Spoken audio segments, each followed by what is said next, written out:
How does ADHD affect driving?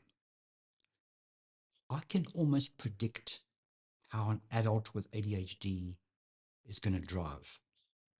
I can almost predict their previous driving history, what's happened, accidents, frustration, episodes of road rage, irritation, impatience, speeding, tickets, accidents. It's been shown that anybody with ADHD has increased accidents. They're more likely to have difficulty passing their their driver's test. In fact, when I help adults with ADHD, one of the assessments I use is called a Jerome driving test assessment scale, and it's used for ADHD. It's on my website, drflett.com. You can go under adult assessment, and part of that assessment, if you're interested, is to complete one of the Jerome assessments.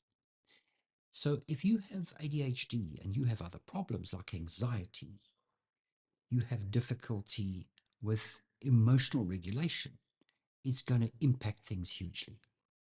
Think about a child who becomes an adolescent. Do you know in the United States you can get your driver's license at age 16? Now, considering the ADHD control brain is 30% younger, it's the 30% rule. So a 16-year-old is actually a 12-year-old in self-control. Imagine a 12-year-old driving a car. So you can see how important it is when you have an adolescent that's taking their driver's test. They need to have strict instructions. They need a lot more help. They need to take their medication. Adults need to take their medication if they are driving with ADHD. You know, it's not just the busy, hyperactive, impulsive people, but the inattentive individuals with ADHD, the so-called ADD type. They are not as attentive. They don't pay attention in the same way. And as a result, they have more driving infringements.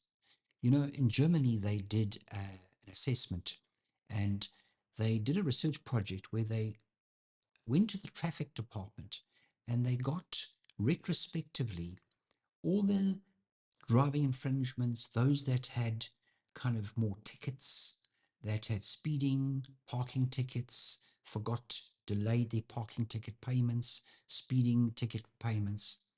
And they went back and they could, with 80% accuracy, diagnose, and those that had that particular kind of background, they could almost predict who had ADHD.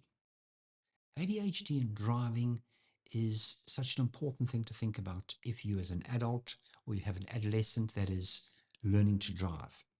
Think about young kids. Often find that kids that drive and ride motorbikes, I mean, very small children. I've seen 4-year-olds that own motorbikes. Think about how important it is that they are properly managed, controlled, and supervised, because they're going to be far more impulsive. They're going to take risks. Do you know that it increases your chance of dying as an adult 4 times compared to other drivers? In a country like South Africa, where the road is dangerous to begin with, you know, I don't even want to think about the consequences. So if you have ADHD, or you have a partner who is so impulsive, who gets impatient, who has difficulty regulating themselves in the car, because it's the ultimate test of self-control. Reflect on whether, in fact, one of your partners or your partner could have ADHD.